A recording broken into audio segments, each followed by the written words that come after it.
ওই দেখো দাদা, দেখো কেমন জোরে জোরে বিদ্যুৎ চমকাচ্ছে, আর তার সাথে ধীরে ধীরে বৃষ্টি আরো বেড়ে চলেছে। হ্যাঁ রে বোন, তাই তো দেখছি রে। দেখে মনে হচ্ছে প্রকৃতি যেন ধীরে ধীরে ভয়ানক রূপ নিচ্ছে রে। আমার যে বড় ভয় করছে রে দাদা, এই বৃষ্টি আরো বিশাল ভয়াবহ হচ্ছে। যদি আমাদের ছোট কুড়ে ঘরখানা উড়ে যায় তখন কি হবে দাদা?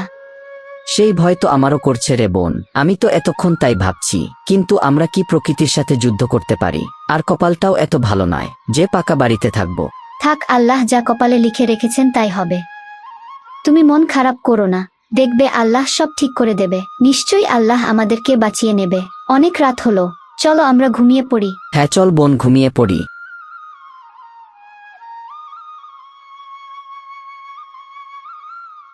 বাইরে বৃষ্টি বেড়েই চলেছে। আর দেখো এই লোকটাকে, ওই ছাই পাশ গিলে নাকে সরিষার তেল দিয়ে ঘুমিয়ে পড়েছে। আজকে হোটেলটা খুলবে নাকি? সকালবেলা বুনো কাকের মতো চিৎকার করছো কেন? কাকা করে যত সব। কি বললে তুমি? আমি কাকের মতো চিৎকার করছি? দাঁড়াও, আজ তোমার ঘুম আমি বার করছি। আমাকে কাক বলা? এই নাও, নিজেই তুমি কাক গোসল কর।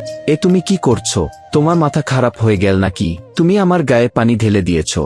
বললি কত বেলা হলো সে খেয়াল আছে? কাল রাত থেকে যে ছাই পাশ খেয়ে শুয়ে আছো, এত বেলা পর্যন্ত ঘুমাচ্ছ। তুমি কি হোটেলটা খুলবে না? এরকম চলতে লাগলে তো তোমার হোটেলটা ব্যবসা লাটে উঠবে। আর দেখবে তোমার জায়গায় অন্য কেউ এসে দোকান দেবে। ওকার ঘরে কয়টা মাথা আছে যে বাজারে মাছের হোটেল করবে? আর কেউ করতে চাইলে বুঝি আমি করতে দেব? আমি থাকতে বাজারে হোটেল অন্য কেউ করতে পারবে না। সে তোমার উপর আমার ভরসা আছে। সে তুমি যাও, অনেক বেলা হয়ে গেল। এখন না দোকান খুললে অনেক খদ্দের হাত ছাড়া হয়ে যাবে। হ্যাঁ বুঝলে আসি। ও কি দাদা, তুমি এই সাত সকাল বেলা মাথায় হাত দিয়ে অনেক দুঃখী মুখ করে বসে আছো? দাদা কি এত ভাবছো? ভাবছি তোর কথা খানা সত্যি হয়ে যায়। তুমি অত চিন্তা করুন না, দেখবে আল্লাহর রহমত থাকলে আমাদের কিছু হবে না।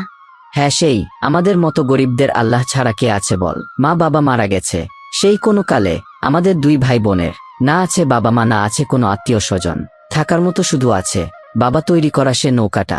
অমন করে বলছো কেন দাদা? ওই নৌকাটার জন্যই তো তুমি নৌকা চালিয়ে দুটোর টাকা পয়সা রোজগার করো। ওই নৌকাটা না থাকলে আমাদের যে কি হতো। হ্যাঁ তা ঠিক, তবে এমন ভাবে নৌকা চালিয়ে তা কতদিন চলবে? এবার ভাবছি একটা মাছের হোটেল করব। দাদা, তুমি মাছের হোটেল খুলবে ভাবছো? এটা তো খুব ভালো হবে।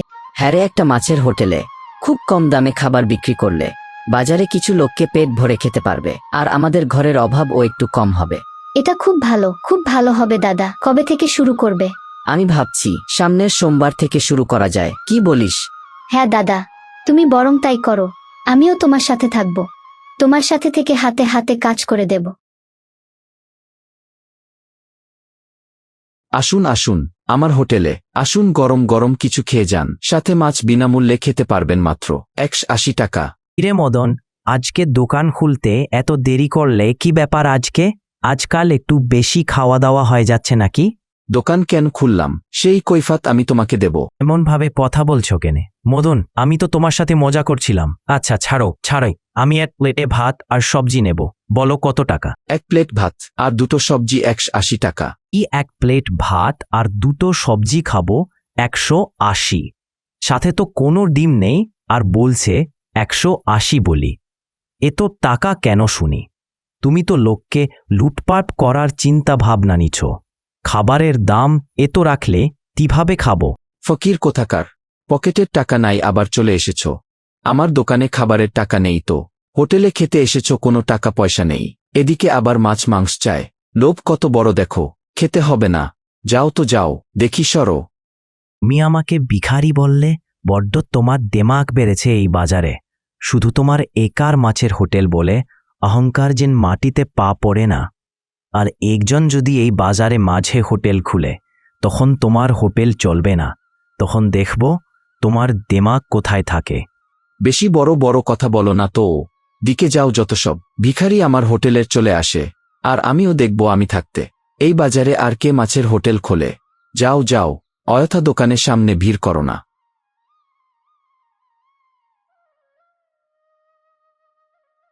আসুন আসুন, গরম ভাত আর সবজি খেয়ে যান, সাথে মাছ ফ্রি একদম বিনামূল্যে 60 টাকাতে। আসুন, পেট ভরে খেয়ে যান। আরে শহীদুল, তুমি কি এখানে মাছের হোটেল খুলেছ?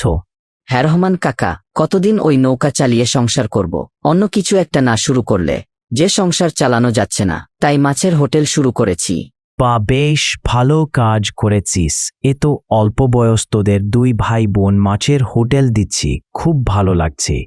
পর মন দিয়ে কাজ কর, অনেক দূরে এগিয়ে যাস, এই আমি দোয়া করি।